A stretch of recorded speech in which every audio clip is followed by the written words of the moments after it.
અને હવે વાત કરીએ ડીઝલનો દુકાળ અને ખેડૂતો બેહાલ।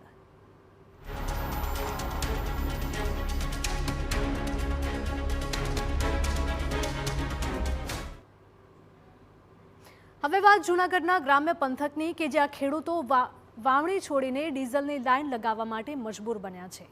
એક તરફ ડીઝલમાં ભાવ વધારાથી ખેતી મોંઘી બની છે, બીજી તરફ ડીઝલનો પૂરતો જથ્થો ન મળતા ખેતી કેમ કરવી તેવા સવાલ પણ ઊભા થયા છે। તેથી ખેતી માટે ડીઝલનો અલગ કોટા રાખવામાં આવે તેવી ખેડૂતોની સરકાર પાસે માંગ છે।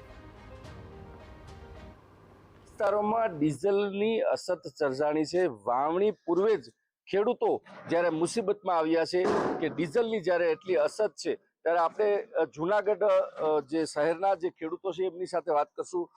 જે આ ડીઝલની જે અછત છે તેને લઈને ખાસ કેટલી બધી ખેડૂતોને અસર પડી રહી છે, ખેતી કામમાં ખરેખર કેટલું ડીઝલની જરૂરિયાત છે, શું કહેશો આપ?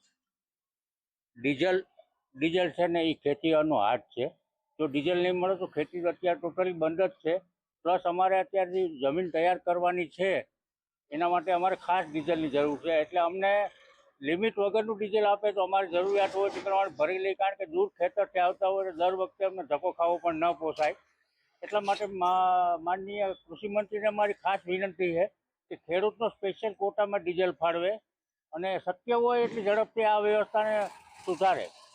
બીજું તો ખાસ તો મારે એ કહેવાનું છે જીતુભાઈ વાઘાણીને કે અમારે 24-25ના જે વ્યાજના છે કિસાન ક્રેડિટ કાર્ડના, એ હજી જમા થયા નથી, એટલે ખાસ આ વસ્તુ ધ્યાન રાખે એમ।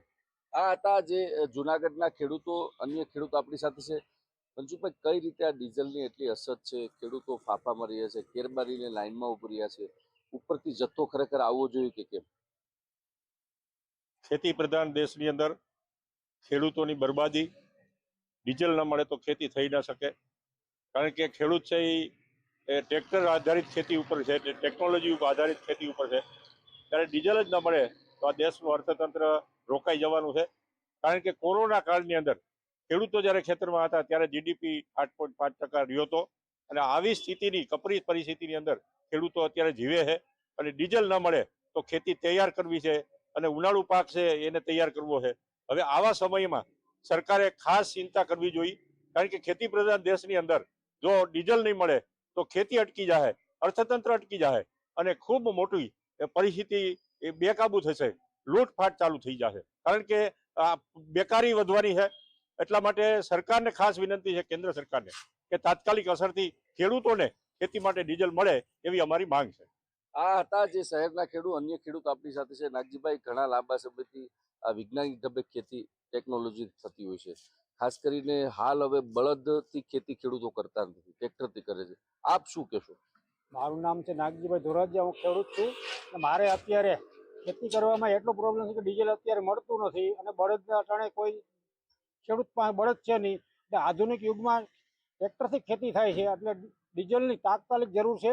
નકર આ વખતે વાવેતર આપણે ખરીફ પાકમાં ઘટશે અને ઉનાળુ પાકને તૈયાર કરવામાં માલ ઘટશે, એટલે પરિસ્થિતિ એવી સર્જાશે કે માલની શોર્ટેજ પડશે। અને ડીજીપી ખેતી આધારિત છે, અર્થતંત્ર બધું ખેતી આધારિત છે, એટલે બધે ઘટશે અને દેશને કારવારે નુકસાન થાય। એટલે અમે કહીએ કૃષિ મંત્રી જીતુભાઈ વાઘાણી તાત્કાલિક અસરથી ડીઝલ જેટલું ખેડૂતને જોઈએ એટલું તાત્કાલિક કોટા ફાળવે એવી અમારી માંગ। આ હતા જૂનાગઢ શહેરના ખેડૂતો કે જ્યારે આ ડીઝલની એટલી અછત છે, ખેડૂત ખેતી નહીં કરી શકે, પોતાનું જણસી પકાવી નહીં શકે, તો કટોકટી જેવો સમય આવશે। આ ડીઝલની અછત સંકટ ક્યારે ટળશે તે જોવાનું રહ્યું। વિજયસિંહ પરમાર, TV9 જૂનાગઢ।